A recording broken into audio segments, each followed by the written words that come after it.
There is a kind of silence that only a mother knows. It is the silence she keeps at the dinner table when the food she just served is the last of what she had. It is the silence she keeps when her children ask why the lights are off, and she tells them it is just a power outage. It is the silence she keeps when she looks in the mirror at 3 in the morning and barely recognizes the woman looking back at her. Carol Henderson knew that silence better than she knew anything else in the world. She had lived inside it for years. And one night, in a small apartment in Columbus, Ohio, with $23 in her bank account, 2 hungry children asleep in the next room, and an eviction notice tucked behind the kitchen clock, Carol made a decision that would change everything. A decision she told no one. A decision she carried alone. For years. And when the truth finally came out, the people she had done it all for, the people she had bled and suffered and sacrificed for, did not hold her. They did not thank her. They looked at her like she was a stranger.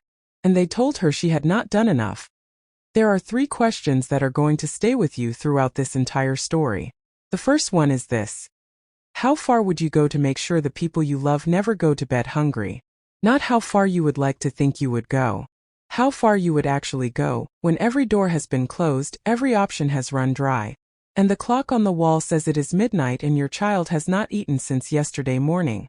The second question is, if someone you love did the unthinkable to save your life, would you have the strength to look them in the eye and say thank you? Or would your own shame and pride make you the very thing that destroys them? And the third question, the one that is going to sit with you long after this video is over, is the one that cuts the deepest of all. When Carol's family found out the truth about what she had been doing all those years, what do you think they said to her? We are going to answer all 3 of those questions today. But to understand the ending, you first have to understand the beginning. And the beginning of Carol's story did not start with darkness. It started with something that looked a whole lot like the American dream. Carol Henderson was born in 1974 in Dayton, Ohio, the second of 4 children raised by a single mother who worked double shifts at a laundromat just to keep the family in a 2-bedroom apartment on the east side of town. By every measure that society uses to predict a person's future, Carol was not supposed to make it very far. But Carol was the kind of woman who defied measurements. She was smart. She was hardworking. She had the kind of quiet dignity that people notice without being able to name. Her high school teachers remember her as the student who always stayed after class, not because she was in trouble, but because she genuinely wanted to learn more. She graduated in 1992 with honors and enrolled in a community college in Columbus with a plan to become a licensed practical nurse. She wanted to take care of people. That, more than anything, tells you everything about who Carol Henderson was at her core. She was a caretaker. She always had been. And she always would be, even when it cost her more than anyone should ever have to pay. It was in Columbus that Carol met Raymond. He was 26, she was 19, and he had a laugh that could fill up a room. Raymond worked in construction, drove a used pickup truck, and talked about the future the way young men do when they still believe it belongs to them. They were married in the spring of 1995, in a small ceremony at a Baptist church on the south side of Columbus. Carol wore a white dress her mother had helped her sew by hand. There were no more than 30 people in the attendance. It was not a grand wedding by most standards, but to Carol it was everything. Within 2 years they had their first child, a daughter they named Destiny. 2 years after that, a son they named Marcus. Carol had put her nursing program on hold to raise the children. She told herself she would go back. She always told herself she would go back. But life, as it tends to do, had other plans. For a while, things were manageable. Raymond's construction work paid enough to cover rent, groceries, and the basics. Carol took on part-time work at a daycare center, and the 2 of them built a modest but functional life together in a 2-bedroom apartment in the Linden neighborhood of Columbus. It was not the life she had dreamed of when she was 18, but it was hers, and she protected it fiercely. She cooked dinner every night. She helped Destiny with her homework at the kitchen table. She taught Marcus to tie his shoes and read to him every night before bed. She was, by every account of those who knew her, a devoted and present mother. And then, sometime around 2005, the cracks started to show. Raymond had been struggling with drinking for years. It was something Carol had learned to manage, to work around, to quietly absorb into her daily routines the way you absorb weather. But by 2005, it had stopped being manageable. He was missing work. He was coming home less. The arguments had grown louder and longer, and the walls of that apartment had heard things no child should ever hear. Carol stayed, initially the way so many women stay, because leaving felt more impossible than enduring. But by the spring of 2007, Raymond was gone. He did not leave dramatically. He simply stopped coming home one day and did not come back. He never came back. No goodbye. No explanation. No forwarding address. Just absence, sudden and total, the way a power line goes dead in a storm. Carol filed for divorce in the summer of 2007. The judge awarded her full custody of Destiny and Marcus. Raymond was ordered to pay $300 a month in child support. He paid it exactly twice. So Carol was on her own. Truly on her own, in a way that most people reading about it from a distance will never fully comprehend. She was 33 years old, working part-time at a daycare for $9 an hour, raising a 10-year-old daughter and an 8-year-old son, with no college degree, no savings, and no one coming to pull her out of the water. She applied for every government assistance program available to her. She received a small amount of food stamps and a housing voucher.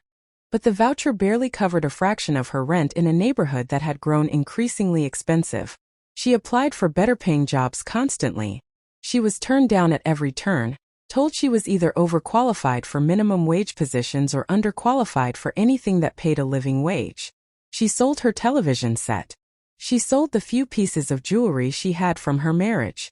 She borrowed money from her mother, who was herself living on a fixed income and could not give what she did not have. And still, every single month the math did not work. The numbers on one side of the ledger simply would not reach the numbers on the other side, no matter how many times Carol tried to rearrange them. And that is where the story of Carol Henderson reaches the moment that changes everything. Not the moment of a crime. Not the moment of a scandal. But the moment of a mother sitting in a dark kitchen at 2 in the morning, listening to her son cough in the next room, looking at a notice of eviction on the table in front of her, and making the only decision she believed she had left. It was November of 2008. The economy had just collapsed. Jobs were disappearing by the thousands across Ohio. Carol Henderson had $23 in her checking account, a week until the rent was due, and children who needed to eat. And she made a choice. The first time was the hardest. Carol would later describe it. In a private journal she kept hidden inside a hollowed-out copy of a medical textbook on her bedroom shelf, as a moment where she felt herself split in two. The woman she had always believed herself to be, the woman standing on one side of a doorway, and the woman she was about to become, standing on the other. She had been connected to a man named Gerald through a network of acquaintances in her neighborhood, someone who arranged private meetings between women and men for money. She did not think of herself as the kind of woman who would ever walk through a door like that. But her children had not eaten a full meal in 2 days. Destiny had been wearing shoes with a hole in the sole for 3 months. Marcus needed medication that cost $60 a bottle, and Carol had been cutting the doses in half to make it last. When you are a mother and your children are suffering, the architecture of who you thought you were can shift faster than you expect. Carol made $250 that first night. She paid the electricity bill the next morning before her children woke up. She bought groceries, real groceries, milk and eggs and meat and fruit, the kind of groceries that fill a refrigerator and make a kitchen smell like a home. She cooked a full breakfast for Destiny and Marcus before school, and she watched them eat, and she felt something that she would later describe in her journal as the most devastating form of relief she had ever known. Because the relief was real. The food was real. The warmth in the apartment was real. But what it had cost her to produce those things was something she would have to carry alone, in silence, for years to come. She told herself it was temporary. That was the thing she repeated to herself every single time, for the entire 7 years that followed. It is temporary. Just until she found a better job. Just until she got back on her feet. Just until something changed. But something about Carol's situation was insidious in the way that poverty always is. The temporary never became permanent because the circumstances that had created the temporary never went away. Every time Carol tried to climb out, something pulled her back down. She enrolled in an online medical billing certification program in 2010, and completed 60% of it before her computer broke, and she could not afford to replace it. She got a job as a home health aide in 2011 that paid $11 an hour, But the hours were inconsistent and the pay was not enough to cover rent without a supplement. She lost that job when the agency lost its contract with the state. She applied for retraining programs, for workforce development grants, for everything the system offered, and she ran into walls at every turn, walls made of paperwork and waiting lists and eligibility requirements that seemed designed to keep the most desperate people from accessing the help they needed most. And so Carol kept going. She kept the two lives carefully separated. During the day, she was the woman her children knew. She was there when Destiny got home from school. She was there for Marcus's baseball games. She cooked dinner and helped with homework and went to parent-teacher conferences and showed up to church on the first Sunday of every month. She was present in every way that a mother is supposed to be present. And at night, a few times a week, she stepped through a door that no one in her family knew existed. She kept a separate phone. She kept a separate set of clothes. She deposited the cash in small increments to avoid drawing attention. She had constructed a parallel existence so carefully, so methodically, so desperately, that for 7 years, not a single person in her life suspected anything was wrong. Or at least that is what she believed. It was Marcus who found out first. He was 17 years old in 2016, and he had been using Carol's old laptop to do a school project when he came across a folder she had forgotten to hide. He did not confront her immediately. He sat with what he had found for 3 days alone. A 17-year-old boy trying to process something that his entire mental framework had no category for. When he finally came to Carol, he did not come with compassion. He came with fury. You are disgusting, He told her she Mom. was disgusting. I am He told so her she was a ashamed liar. of you. He told her he was ashamed of her. Carol sat at the kitchen table and let him say every word. She did not defend herself. She did not explain. She simply sat and absorbed it, the way she had absorbed everything else in her life that had been too heavy and too painful for anyone else to carry. Destiny found out 2 weeks later, when Marcus told her. Destiny's reaction was different from her brother's but no less devastating. She went quiet. She stopped coming home for dinner. She told her friends at school that her mother was a bad person without explaining why. The distance that opened up between Carol and her daughter in the months that followed was the kind of distance that does not close easily, the kind that hardens into something permanent if no one reaches across it in time. Carol's mother found out next. And then an aunt. And then, in the way that family secrets always do, it spread through the extended family like a slow fire, and Carol found herself suddenly surrounded by people she had known her entire life who now looked at her as though she were someone they had never met. What makes Carol's story so difficult to hold, the thing that should make every single person watching this video stop and sit with the weight of it, is what her family did not do when the truth came out. They did not ask how. They did not ask why. They did not look at the apartment Carol had kept warm for years, at the children who had been fed and clothed and present in school and not hungry, at the life she had somehow impossibly held together for 7 years alone, and ask what it must have cost her to do that. They did not gather around her and say, "We see what you carried. We see what you did for us." They gathered around their own shame instead. They worried about what the neighbors would think. They worried about what it said about the family. And in the suffocating fog of their collective embarrassment, Carol Henderson became the villain of a story in which she had always been the only hero. Marcus said at one point that she should have found another way. As though another way had been there all along and she had simply refused to take it. As though he had any idea what the inside of his mother's life actually looked like during those years. As though $23 and an eviction notice and a sick child at 2 in the morning was a situation that had a neat and respectable solution that Carol had simply been too careless or too lazy or too morally deficient to find. He was 18 years old and he looked his mother in the eye and told her she had not done enough. And Carol, who had given him everything she had, including the parts of herself she could never get back, said nothing. Here is what Marcus and Destiny did not know until much later, what Carol's mother did not know, what none of them had bothered to ask about before rushing to judgment.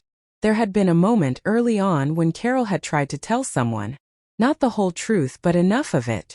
In 2009, she had gone to her older sister, Brenda, and told her that things were very bad financially, and that she was considering doing something she was not proud of to keep the children fed. She had not used explicit words. But she had been clear enough. And Brenda had said, "I really cannot help you right now, I have my own problems," and changed the subject. Carol had gone to her church in 2010 and asked to speak privately with one of the deacons about a personal struggle she was facing. The deacon had prayed with her for 15 minutes and then given her a pamphlet about financial literacy and told her God would provide. Carol had applied for emergency rental assistance through the county in 2011 and been told the waiting list was 14 months long. She had called 211, the social services helpline, 4 times in the span of 2 years. She had done everything that the people judging her later would have told her to do. And none of it had been enough. There is something else. Something even heavier. In 2015, 1 year before Marcus found that folder on the laptop, Destiny had borrowed $200 from Carol for a school trip. Carol had given it to her without hesitation. She had not said where it came from. She had just given it. And Destiny had taken it and gone on the trip and come home with photographs and memories and a smile that Carol had looked at and thought, this is why. This is why I do this. This is what it is all for. A year later, Destiny stood in the kitchen and told her mother she was ashamed of her. She did not make the connection. She did not want to. Carol Henderson eventually moved out of Columbus in 2018. She relocated to a smaller town in southern Ohio, where she found work as a certified nursing assistant, a certification she had finally completed through a county workforce program. She lives quietly now. She does not talk about those years to people she meets. She is not on social media. She goes to work, she pays her bills, and she calls her mother on Sundays. Her relationship with Marcus has improved, slowly, painfully, over the course of several years of difficult conversations that neither of them found easy. Destiny still keeps her distance. The gap between them has not fully closed. It may never fully close. And that perhaps is the most honest and most brutal part of this entire story. Carol sacrificed everything, including the relationship she held most sacred, to keep her children alive and present and whole. And the cost of that sacrifice was the very thing she was trying to protect. There is a question that runs underneath every part of this story like a current, something quiet and constant that you might not notice unless you stop and listen for it. It is this: what do we as a society actually offer the women who fall through the cracks? Not in theory, not in the language of pamphlets and helplines and waiting lists, but in practice, in the real and grinding reality of a mother alone at midnight with $23 and 2 sleeping children and a door she never wanted to open. What do we actually offer her? Because Carol Henderson looked for every legitimate answer to that question for years. And the answers she found were not enough.